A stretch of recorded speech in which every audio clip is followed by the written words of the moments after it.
Paul, at a media day last year, you said, I'm 30 years into this thing and I'd like to win one. Now that you finally have one, you've achieved the dream. How different is it when the dream's kind of already been won, but you're still the goal to keep on doing it? Yeah.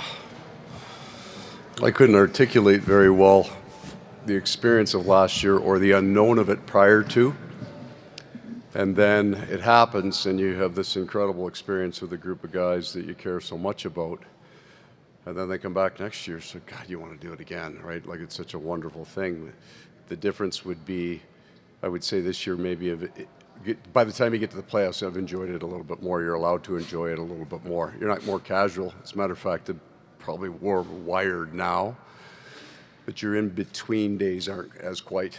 And you're just so happy and thankful that you get to spend more time with each other and enjoy this stage.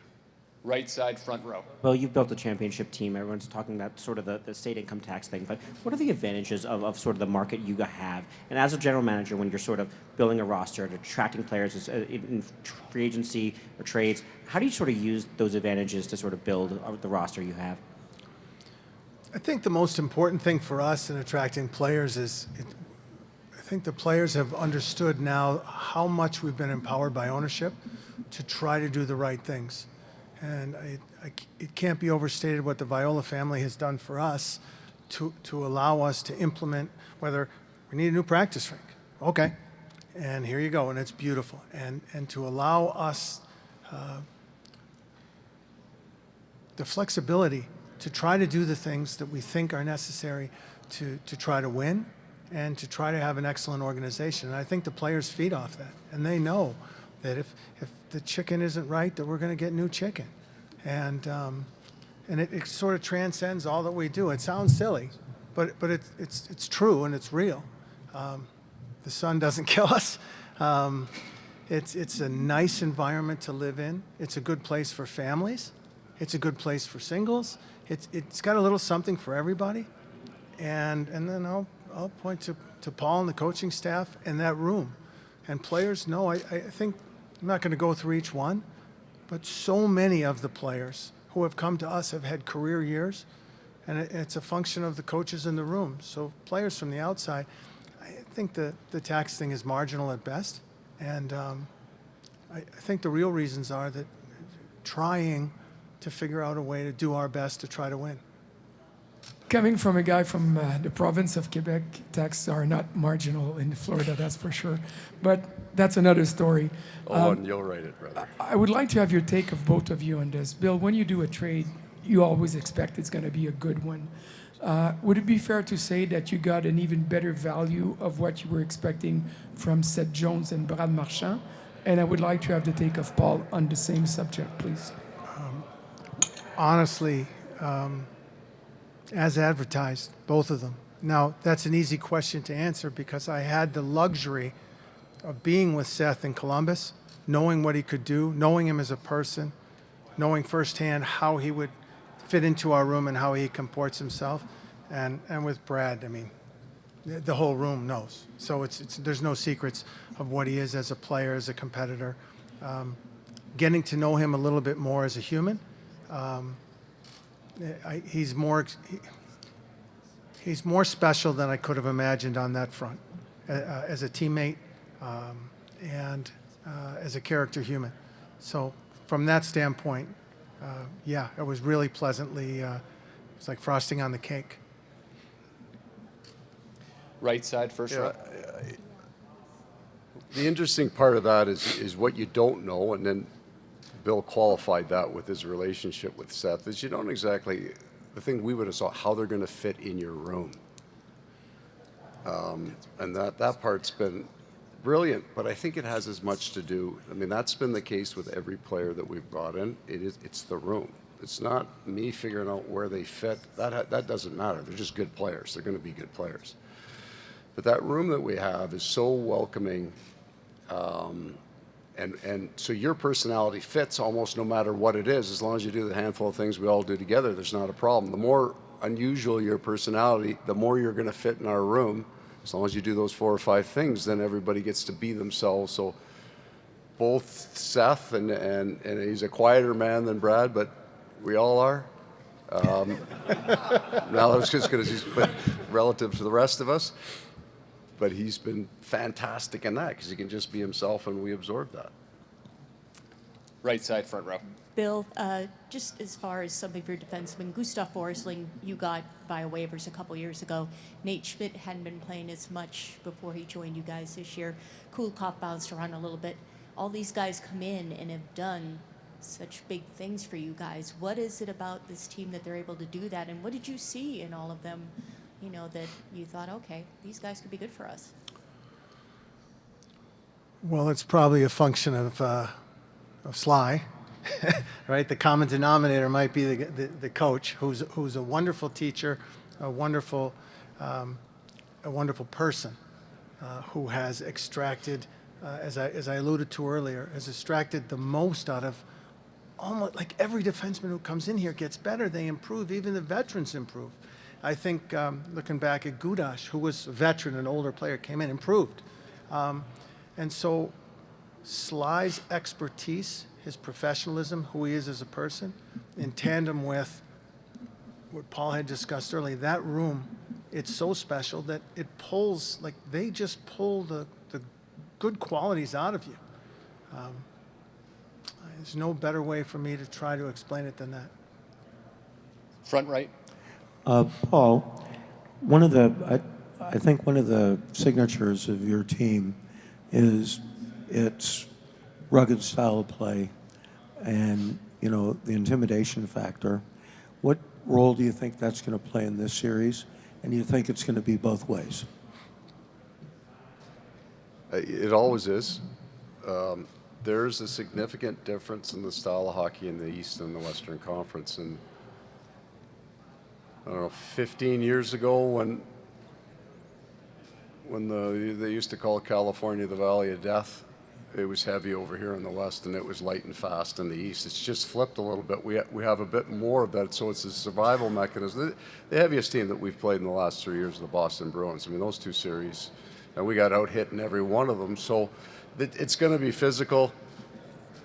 It's going to be really fast. It's going to be really skilled. I don't think there's one component that's going to take over it other than whatever one does, and then we'll point at that to be the difference. There's just a bunch of 10 factors here. Physicality is one of them.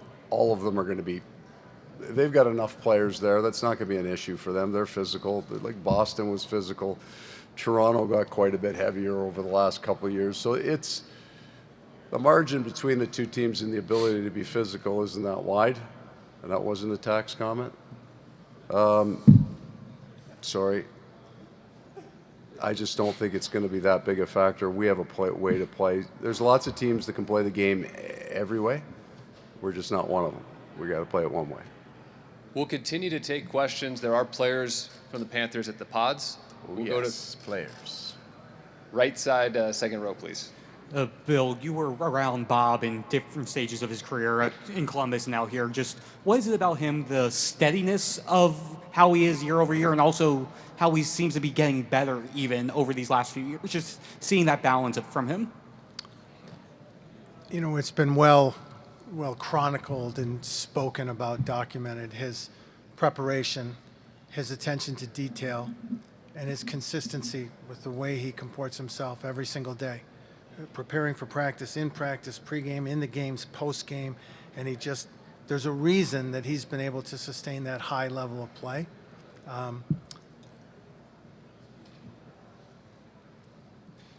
That's the answer. Like it's not a secret.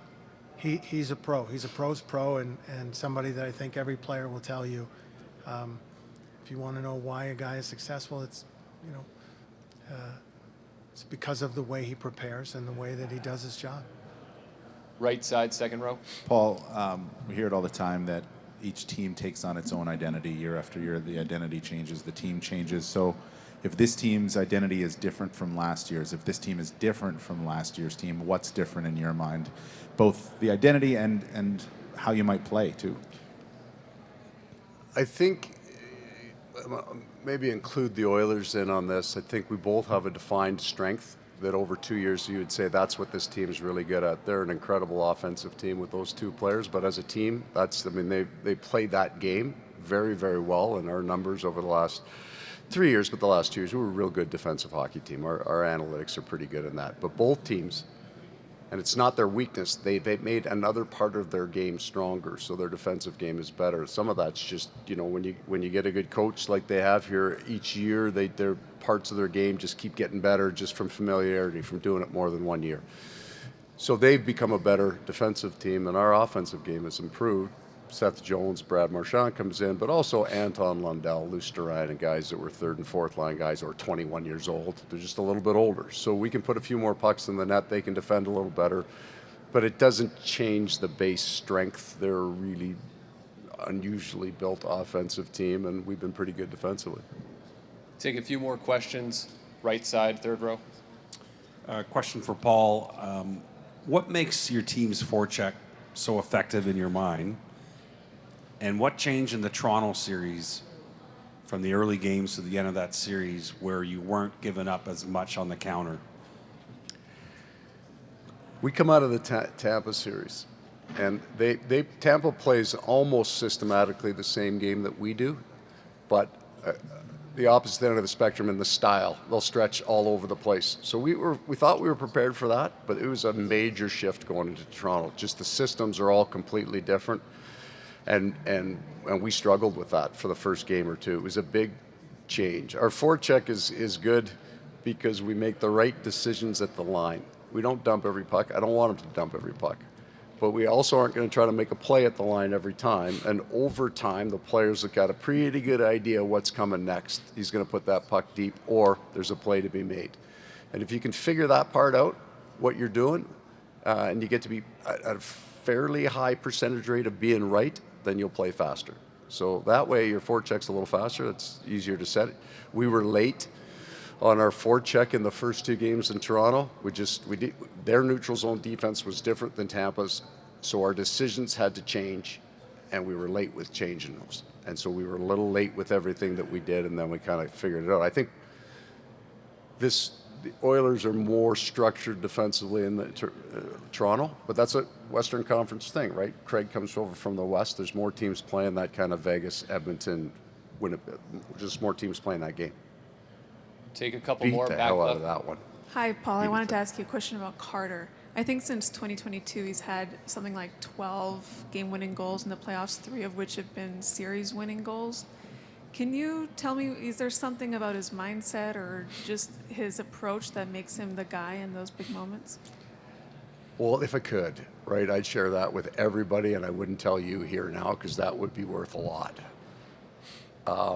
He is an unusual player, and this is the best I can come up with. There's a certain intensity level and a certain amount of chaos in playoffs that's not there in the regular season. Just the intensity levels out there. And he needs that. He needs to operate in that band of intensity and chaos. And when he does, everything comes from him. He's making passes, he's making plays, he's barred down. It's the right frequency of hockey for him to be at his best. And he's been a good player. And then this year in the regular season, he struggled a little bit.